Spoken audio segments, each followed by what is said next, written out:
Hey guys, welcome to eclipse education. Bihar Jeevika भर्ती series में आपका स्वागत है, जिसके तहत हम लोग डेली शाम में 6 बजे एक सेशन लेके आ रहे हैं जो कि लाइव होता है, मार्गदर्शक सीरीज। इसके तहत इससे जुड़ के आप लोग अपनी तैयारी और भी मजबूत कर सकते हैं और भी बेहतर कर सकते हैं, क्योंकि इसमें सारे टॉपिक्स होते हैं वो कवर हो जाते हैं। जैसे आपका सब्जेक्ट नॉलेज हो गया, computers, schemes and organisation, science and technology, इससे विभिन्न प्रकार के हर एक नेचर के क्वेश्चंस इसमें रहते हैं। तो आप लोग डेली शाम में 6 बजे इसे जुड़ने की कोशिश करिए। यह लाइव रहता है, आप लोग चैट बॉक्स में इसके आंसर्स कर सकते हैं और अपनी तैयारी देख सकते हैं, अपना लेवल देख सकते हैं कि आपका क्या लेवल है, आपको क्या पढ़ने की और ज़रूरत। ये सभी पोस्ट के लिए वैलिड है, किसी खास एक पोस्ट के लिए नहीं बनाया गया है। तो चलिए सीरीज को स्टार्ट करते हैं। मेरा नाम है अभिषेक, वेलकम टू इक्लिप्स एजुकेशन। तो इसके तहत सबसे पहले हम लोग सब्जेक्ट नॉलेज करेंगे। सब्जेक्ट नॉलेज का पहला क्वेश्चन है क्वेश्चन नंबर 1। ये देखिए स्टेटमेंट वाइज क्वेश्चन मैंने दिया है, क्योंकि एग्जाम का नेचर चेंज हो रहा है, हो सकता है इस तरीके का भी क्वेश्चन हमें देखने को मिल जाए। तो इसमें सबसे पहला स्टेटमेंट क्या बोल रहा है? सामुदायिक जागरूकता यानी कम्युनिटी मोबिलाइजेशन गरीबों के निर्णय निर्माण की सक्रिय भागीदारी सुनिश्चित करता है। फिर दूसरा स्टेटमेंट देखते हैं हम लोग। यह बाहरी एजेंसियां पर निर्भरता घटाती है और आत्मनिर्भरता को यह बढ़ावा देती है। तो हमें बताना है इन दोनों स्टेटमेंट में से कौन सा स्टेटमेंट सही है। तो आप लोग अपना आंसर चैट बॉक्स में दे सकते हैं। इसका राइट आंसर होगा option A, both statements are true. दोनों स्टेटमेंट सही है। अब ये कैसे सही है इसके बारे में हम लोग जानते हैं। तो कम्युनिटी मोबिलाइजेशन का मकसद है गरीबों को बेनिफिशियरी नहीं मानना है, मतलब कि उनको लाभार्थी सिर्फ नहीं मानना है, उनको हमें निर्णय बनाने वाले, निर्णय लेने वाले इंसान बनाना है। इससे वे अपने संसाधनों का उपयोग करना सीखते हैं और योजनाओं पर निर्भरता उनकी कम होती है। और स्टेटमेंट 1 जो है ये एनआरएलएम का गाइडिंग प्रिंसिपल है, जैसे कि poor have a strong desire to come out of poverty. मतलब कि एक गरीब को अगर मौका प्रदान किया जाए तो वह अपनी गरीबी से जाहिर सा बात है बाहर निकलेंगे ही, लेकिन उसके लिए एक संस्थागत सपोर्ट की जरूरत होती है। मोबिलाइजेशन का मतलब क्या होता है? सहभागिता और सशक्तिकरण। अब आइए अगला क्वेश्चन देखते हैं, क्वेश्चन नंबर 2। सामुदायिक जागरूकता यानी कम्युनिटी मोबिलाइजेशन को एनआरएलएम की नींव क्यों माना जाता है? तो ये वर्ड हमें हमेशा देखने को मिलता है कम्युनिटी मोबिलाइजेशन एनआरएलएम के तहत या फिर बीआरएलपीएस के तहत। तो इसे क्वेश्चन में पूछा जा रहा है कि इस वर्ड को नींव क्यों माना जाता है एनआरएलएम की, हमें इस ऑप्शंस में से बताना है। तो आप लोग अपना आंसर चैट बॉक्स में दे दीजिए। इसका राइट आंसर होगा ऑप्शन सी। यह क्या करता है? गरीबों को आवाज और पहचान प्रदान करता है। जैसे एनआरएलएम का मानना है कि गरीब जो है वो सिर्फ लाभार्थी नहीं है, बल्कि अपने विकास के वो पार्टनर खुद हैं। कम्युनिटी मोबिलाइजेशन से उन्हें सामूहिक पहचान मिलती है और एसएसजी फेडरेशन जैसे शामिल में होकर वो अपनी जो मांग है वह उठा सकते हैं। क्रेडिट एक्सेस कहने का मतलब कि ऋण तक वो आसान पहुंच बन जाती है उनकी, और सरकार से वह एक मुश्त बार्गेन कर सकते हैं, मतलब कि सरकार से एक मुश्त एक सामूहिक आवाज बनकर उनसे तोलमोल कर सकते हैं। तो देखिए जब आवाज सामूहिक आवाज बनेगी तो जाहिर सा बात है उनका सशक्तिकरण होगा, और जब सशक्तिकरण वो उनका हो जाएगा तब वह विकास की ओर बढ़ेंगे ही। अब चलिए अगला क्वेश्चन देखते हैं, क्वेश्चन नंबर 3। ये भी स्टेटमेंट वाइज क्वेश्चन है, 2 स्टेटमेंट दिया हुआ है, हमें बताना है कि कौन सा स्टेटमेंट इसमें सही है। एसएसजी कार्य करने के लिए पंचसूत्र सिद्धांत का पालन करते हैं। और दूसरा स्टेटमेंट है पंचसूत्र में शामिल है नियमित बैठकें, नियमित बचत, अंतर ऋण यानी इंटरलोनिंग, एक दूसरे को ही ये लोन प्रोवाइड करते हैं आपस में ही। समय पर पुनर्भुगतान, अगर लोन लिया है तो जाहिर सा बात है उसका भुगतान करना होगा। और अद्यतन लेखा जोखा, अद्यतन लेखा जोखा कहने का मतलब कि जो उनकी बुक ऑफ अकाउंट्स होती है वह अप टू डेट होनी चाहिए। तो ये स्टेटमेंट 2 के अकॉर्डिंग बता रहा है कि पंचसूत्र में ये सब चीज शामिल है। हमें बताना है कौन सा स्टेटमेंट इसमें सही है।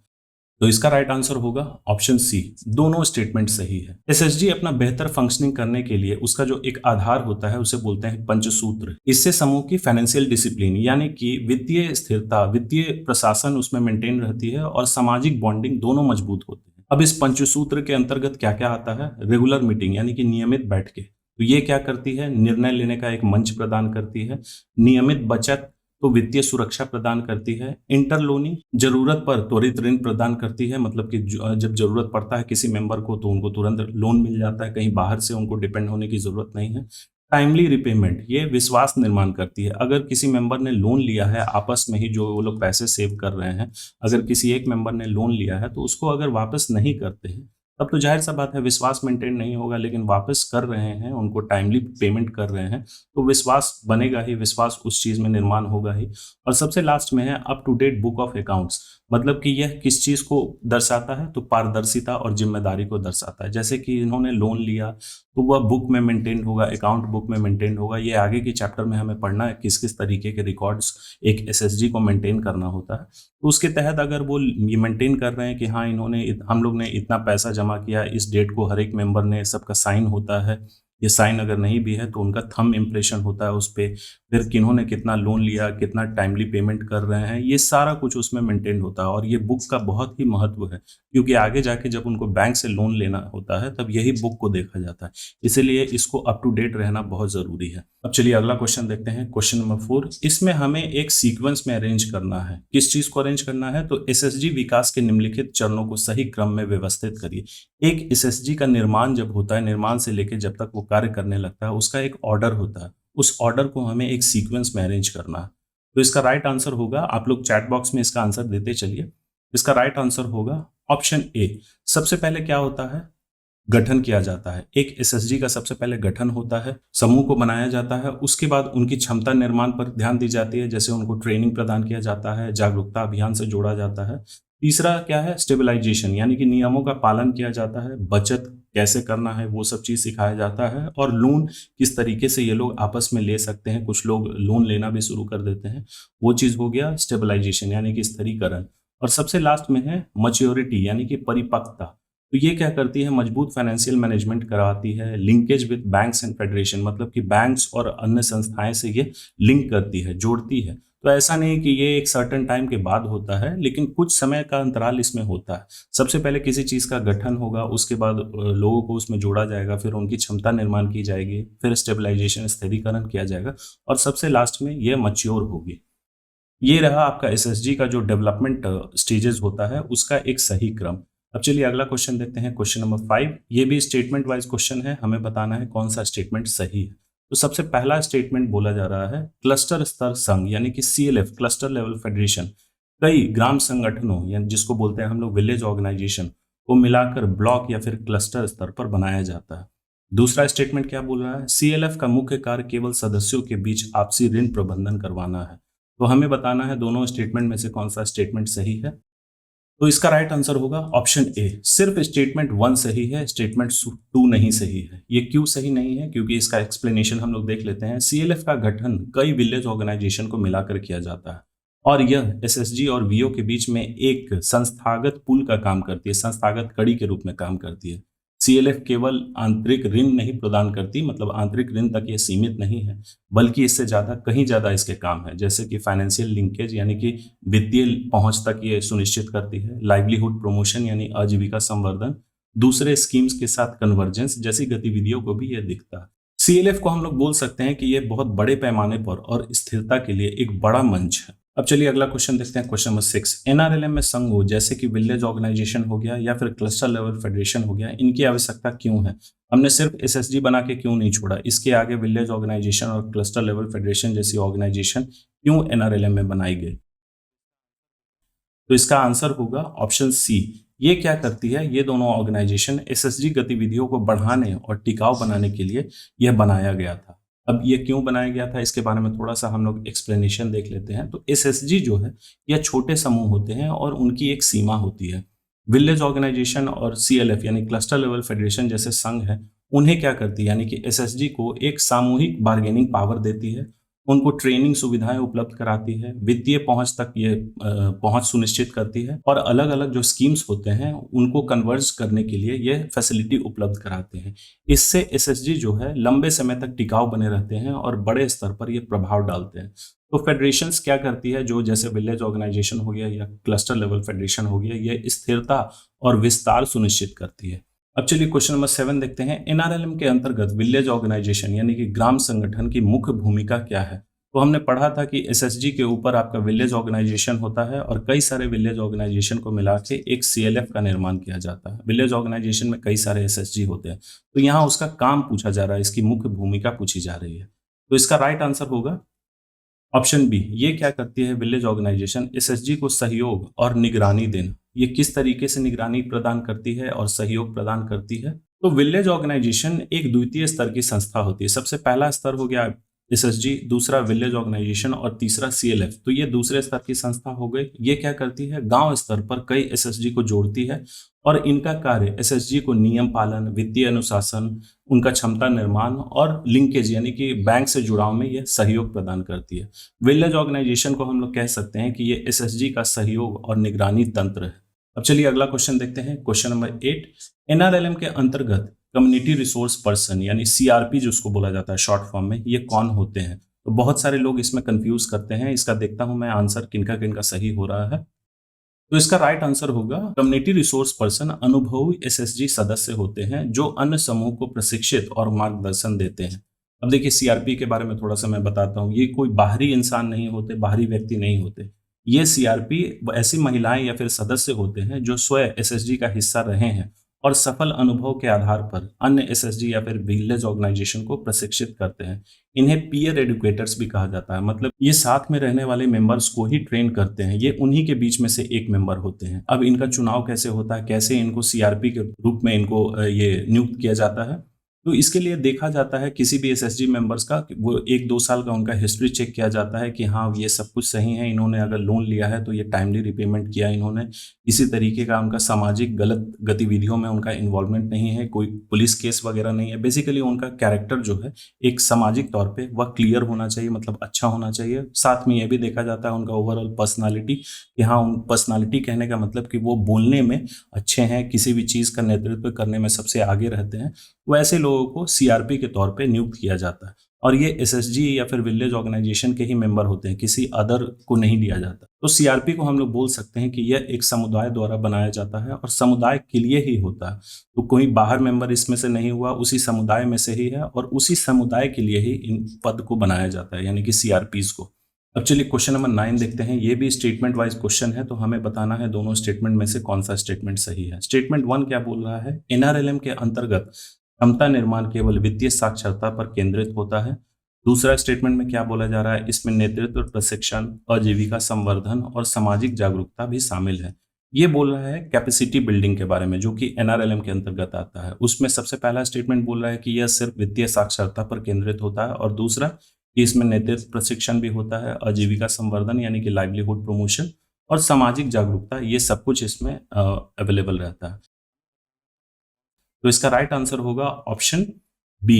सिर्फ स्टेटमेंट 2 सही है, स्टेटमेंट 1 नहीं। स्टेटमेंट 1 में क्या क्लियरली दिया गया है कि एनआरएलएम के अंतर्गत क्षमता निर्माण केवल, ये वर्ड देखिए, केवल वित्तीय साक्षरता पर केंद्रित है। तो क्षमता निर्माण कहने का मतलब ये नहीं है कि सिर्फ हम लोग वित्तीय साक्षरता प्रदान करें, इसके अलावा भी कई सारे चीज उन्हें प्रदान करना होता है कैपेसिटी बिल्डिंग के अंतर्गत, जैसे नेतृत्व प्रशिक्षण, आजीविका संवर्धन और सामाजिक जागरूकता। क्षमता निर्माण को हम लोग ओवरऑल बोल सकते हैं कि यह एक बहुआयामी विकास मॉडल है। अब चलिए सब्जेक्ट नॉलेज का सबसे लास्ट क्वेश्चन हम लोग देखते हैं। सीआरपीज को बाहरी विशेषज्ञों की तुलना में अधिक प्रभावी प्रशिक्षक क्यों माना जाता है? जैसे कि यहाँ बोला जा रहा है, सीआरपी के बारे में हमने जान लिया कि सीआरपी कौन होते हैं। ये एसएसजी मेंबर के अंदर से ही बनाए जाते हैं, कोई बाहरी स्पेशलिस्ट नहीं होते हैं।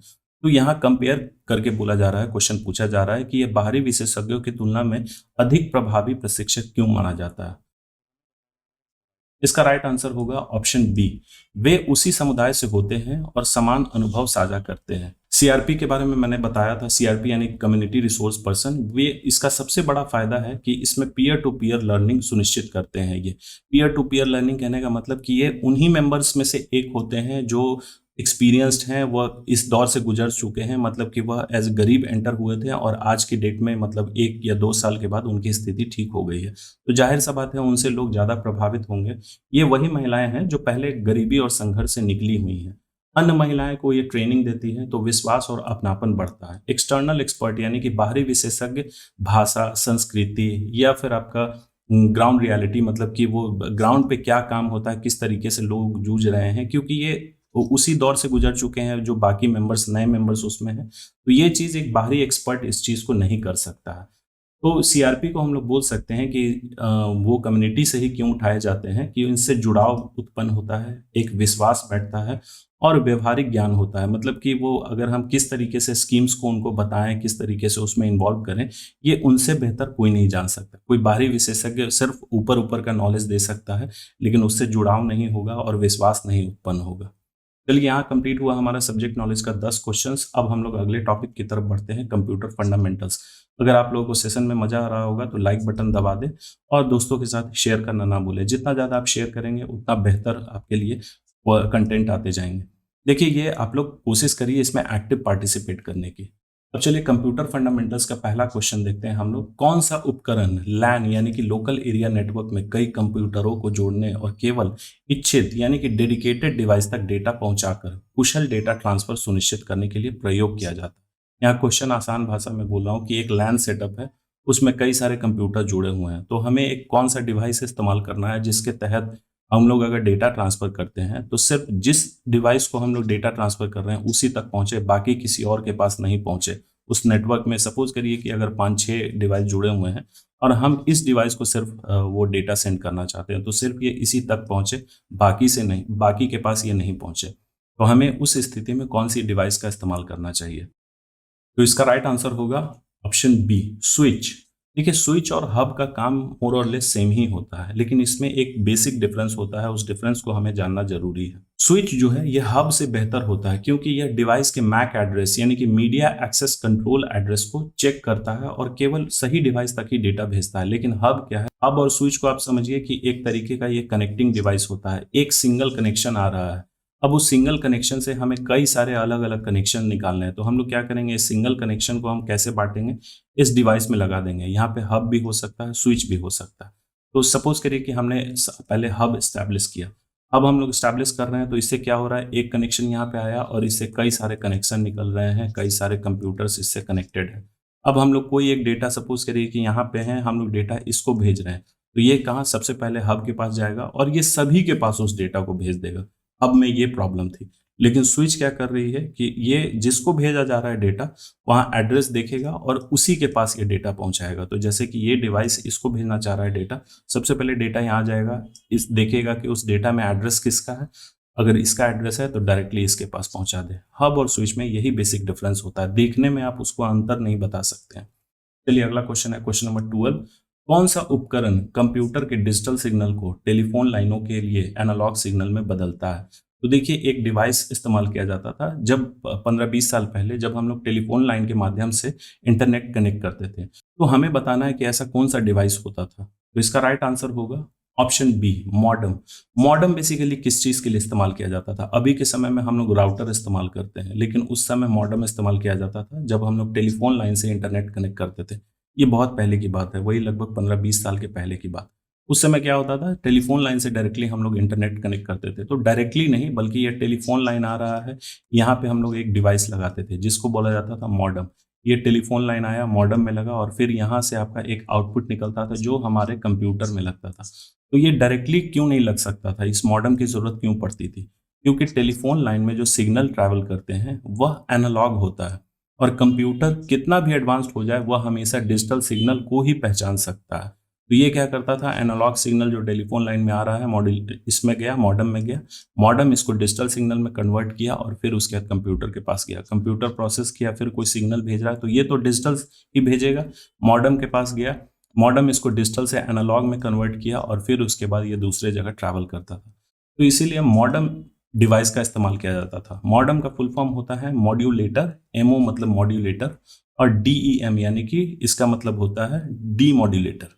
अब चलिए अगला क्वेश्चन देखते हैं, क्वेश्चन नंबर 13। एमएस एक्सेल में महीनों के अनुसार बिक्री की प्रवृत्ति दिखाने के लिए कौन सा चार्ट सबसे उपयुक्त है? मतलब कि हमें एक सेल्स डेटा दिखाना है जो मंथली वाइज हो, जैसे एक साल में 12 महीने होते हैं तो 12 महीने का हमें सेल्स डेटा दिखाना। तो यहाँ पूछ रहा है कि एमएस एक्सेल में हम कौन सा चार्ट का इस्तेमाल करेंगे इस चीज को बेहतर दर्शाने के लिए। तो इसका राइट आंसर होगा ऑप्शन बी, लाइन चार्ट। देखिए, लाइन चार्ट कुछ इस प्रकार का होता है, ऐसे ऐसे, इसको मैंने इमेज के जरिए समझाने की कोशिश की है। यह लाइन चार्ट शो कर रहा है, यहाँ हमने हर वर्ष का डेटा दिखाया है, जैसे कि 2020 में कितना सेल हुआ था, 2021 में कितना हुआ, 2022 में कितना हुआ, इस तरीके से। इसको हम लोग किसी और चार्ट के माध्यम से भी दिखा सकते हैं, लेकिन वह बेहतर नहीं होगा। जैसे पाई चार्ट हो गया, तो पाई चार्ट बेसिकली इस तरीके का चार्ट होता है जिसमें कुछ परसेंटेज दिखाता है कि जैसे हमने बजट में देखा होगा, बजट में बेसिकली क्या होता है, दिखाता है कि किसी भी गवर्नमेंट को सबसे ज़्यादा रेवेन्यू कहाँ से आता है। तो ये जो शेयर होता है इसमें लिखा रहता है कि 42%, 42% जो शेयर है वह सेंट्रल गवर्नमेंट की तरफ से अनुदान आता है। उसके बाद फिर कहाँ से इनकम होता है किसी भी स्टेट गवर्नमेंट को, तो दूसरा होता है आपका पेट्रोलियम प्रोडक्ट या फिर कोई और प्रोडक्ट, तीसरा आपका परसेंटेज शो करता है और ऐसे करके टोटल 100% होता है। बार चार्ट क्या होता है, कुछ इस तरीके का, उसमें लंबे लंबे लाइन होते हैं, ये ऐसा शो करता है बार चार्ट। और स्कैटर चार्ट आपका इस तरीके के चार्ट रहा, जैसे कि आपका लॉरेंस कर्व होता है इकोनॉमिक्स में, बहुत ज़्यादा ये एडवांस्ड हो गया, तो स्कैटर्ड चार्ट की इसमें हमें ज़रूरत नहीं होती। स्कैटर्ड चार्ट के लिए एक अलग डेटा चाहिए। अब चलिए अगला क्वेश्चन है, क्वेश्चन नंबर 14, विंडोज में रन डायलॉग बॉक्स ओपन करने के लिए कौन सा शॉर्टकट की का प्रयोग किया जाता है। तो विंडोज हम लोग यूज कर रहे हैं, उसमें एक डायलॉग बॉक्स होता है रन, उस चीज को ओपन करने के लिए हम लोग डायरेक्टली भी जाके ओपन कर सकते हैं, लेकिन यहाँ शॉर्टकट की के बारे में पूछ रहा है, तो इसका राइट आंसर होगा option B, Windows plus R. देखिए रन डायलॉग बॉक्स कुछ इस प्रकार का होता है, आप विंडोज लैपटॉप या फिर कंप्यूटर पे विंडोज की और साथ में आर प्रेस करिएगा तो कुछ इस प्रकार का डायलॉग बॉक्स ओपन कर हो जाएगा। यहाँ पे आप कोई भी प्रोग्राम लिखिएगा वो डायरेक्ट ओपन हो जाएगा। मतलब आप यहाँ एमएस वर्ड लिखिएगा तो वो एमएस वर्ड नहीं ओपन होगा, उसके लिए आपको एक कमांड देना होगा विन वर्ड, ये जब आप लिखिएगा तब एमएस वर्ड ओपन हो जाएगा। इस हर प्रोग्राम के लिए अलग अलग कमांड्स होते हैं। अब चलिए अगला क्वेश्चन देखते हैं, क्वेश्चन नंबर 15, एमएस वर्ड में किसी शब्द के पर्यायवाची या फिर विलोम देखने के लिए कौन सी सुविधा प्रयोग होती है। मतलब कौन सा फीचर्स हम लोग एमएस वर्ड में इस्तेमाल करते हैं किसी भी वर्ड का एंटोनिम और सिनोनिम देखने के लिए। तो इसका राइट आंसर होगा, आप लोग चैट बॉक्स में इसका आंसर देने की कोशिश करिए।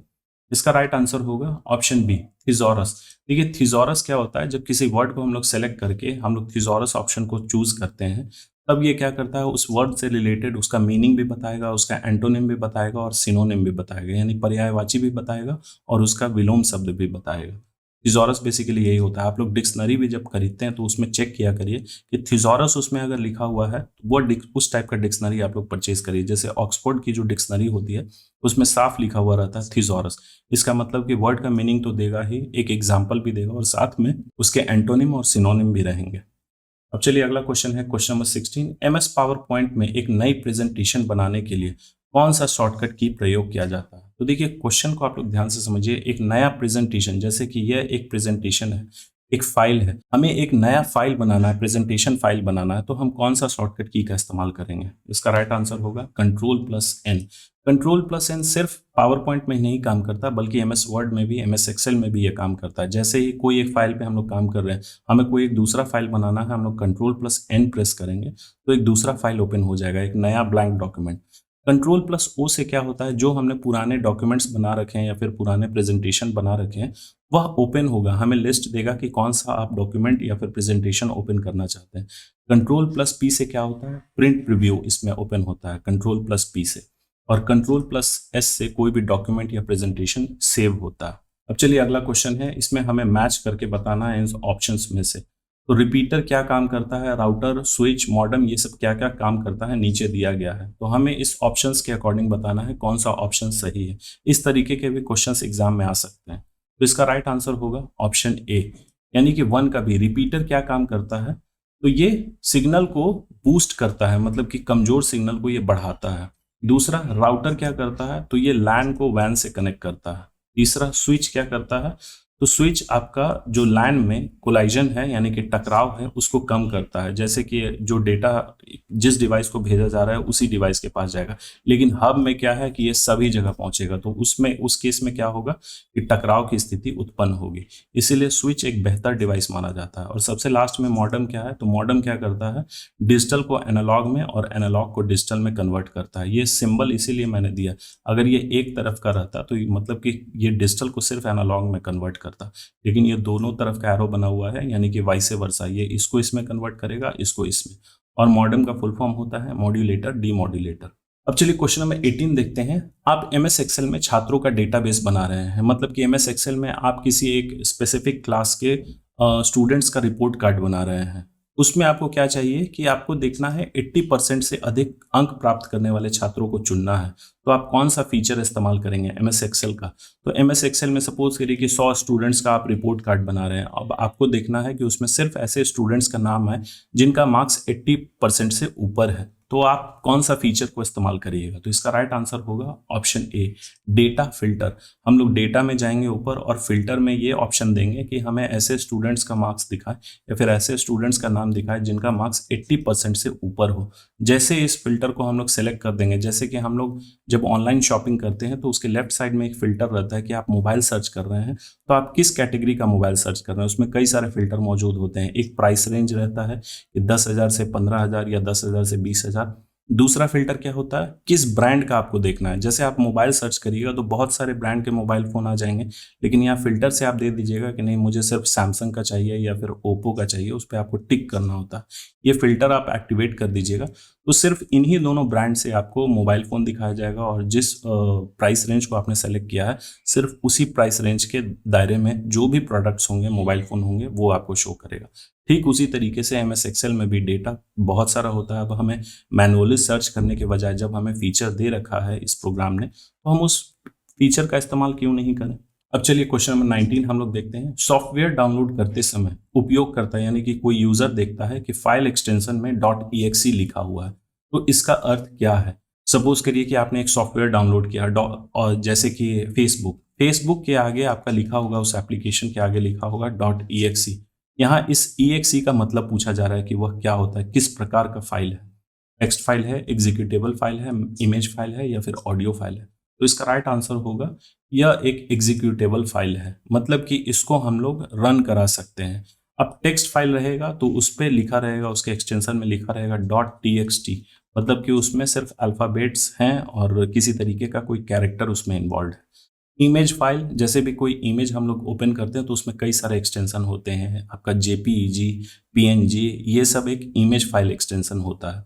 ऑडियो फाइल में .mp3 होगा या फिर आपका एक और एक्सटेंशन होता है .wma। तो ये क्या करता है, इसका फुल फॉर्म सबसे पहले मैं बता देता हूँ, वाइड मीडिया ऑडियो।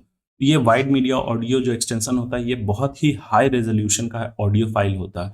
जो लोग इस पे मिक्सिंग वगैरह करते हैं वो इस एक्सटेंशन का इस्तेमाल करते हैं, .mp3 का नहीं इस्तेमाल करते, क्योंकि mp3 एक प्रोसेस्ड फाइल होता है, इसमें बहुत ज़्यादा आपको ऑप्शंस नहीं रहता। लेकिन वाइड मीडिया ऑडियो जो होता है वो डायरेक्टली प्ले नहीं होगा, उसके लिए खास आपको एक प्लेयर चाहिए, मतलब एक सॉफ्टवेयर चाहिए। अब चलिए कंप्यूटर का लास्ट क्वेश्चन देखते हैं। एक उपयोगकर्ता यूएसडी ड्राइव जोड़ता है और पता चलता है कि यह अपने आप खुल रही है और अजीब फोल्डर दिखाई दे रहे हैं, तो उस स्थिति में उनको तुरंत क्या करना चाहिए। जैसे कि सपोज करिए आप एक पेन ड्राइव कहीं से लाते हैं और अपने कंप्यूटर में जैसे उसको इंसर्ट कराते हैं, देखते हैं कि यह खुद ब खुद ओपन होते जा रहा है और उसमें कई सारे अलग अलग फाइल्स दिख रहे हैं। तो आप क्या करिएगा उस स्थिति में, सभी फोल्डर्स को आप ओपन करिएगा या फिर उपयोग करने से पहले आप उसको एंटीवायरस से स्कैन करिएगा, तुरंत सिस्टम को फॉर्मेट करिएगा, मतलब कि पूरा सिस्टम को आप इरेज करिएगा, या फिर किसी दूसरे के साथ आप उसको शेयर करिएगा। तो हमें बताना है उस स्थिति में क्या करना है। इसका राइट आंसर होगा ऑप्शन बी। आप कोई भी बाहरी पेन ड्राइव, मेमोरी कार्ड वगैरह या फिर हार्ड डिस्क लाते हैं, एक्सटर्नल ड्राइव, उसको सबसे पहले आप जब कंप्यूटर में लगा रहे हैं तो आप उसको ओपन मत करिए। ओपन करने का ऑप्शन आता है लेकिन आप उसको ओपन मत करिए। सबसे पहले आप उसको एंटीवायरस से स्कैन करिए, अगर आपके कंप्यूटर में एंटीवायरस इंस्टॉल्ड है तो। लेकिन अभी के समय में बहुत ही एडवांस्ड जो भी आपका ऑपरेटिंग सिस्टम है, जैसे विंडोज़ 10 या विंडोज़ 11, इसका खुद का एंटीवायरस होता है। एडिशनल हमें कोई एंटीवायरस इंस्टॉल करने की ज़रूरत नहीं होती है। इसका खुद का एक एंटीवायरस होता है जिसका नाम दिया गया है विंडोज़ डिफेंडर। वो खुद ब खुद उसको स्कैन कर लेगा। तो हमें पहले स्कैन करवाना होगा कि हाँ, स्कैन करिए और इसमें देखिए कि किसी तरीके का कोई वायरस तो नहीं है। खुद ब खुद ये ओपन हो रहा है, इसका मतलब कि उसमें वायरस है और बहुत सारे जो फोल्डर्स हैं वो हमें दिखाई देगा कि वो क्या कर रहा है। हमारे कंप्यूटर को धीरे धीरे जैसे ही हम लोग ओपन कर देंगे उसको, तो ये धीरे धीरे करप्ट करते चल जाएगा, हमारा सिस्टम में जो भी डेटा है उसको खराब करते चल जाएगा। तो चलिए यहाँ कंप्लीट हुआ हमारा कंप्यूटर्स का 20 मोस्ट इंपॉर्टेंट क्वेश्चंस। अब अगला टॉपिक देखते हैं, नेशनल और इंटरनेशनल ऑर्गेनाइजेशन। अब चलिए ऑर्गेनाइजेशन का पहला क्वेश्चन देखते हैं। भारत निर्वाचन आयोग यानी इलेक्शन कमीशन ऑफ इंडिया को लोकतंत्र का संरक्षक कहा जाता है। तो हमें बताना है कि इस ऑप्शंस में से इस स्टेटमेंट को यानी कि लोकतंत्र का संरक्षक को सबसे बेहतर तरीके से कौन एक्सप्लेन करता है, क्यों इसको ऐसा बोला जाता है। तो इसका राइट आंसर होगा ऑप्शन सी।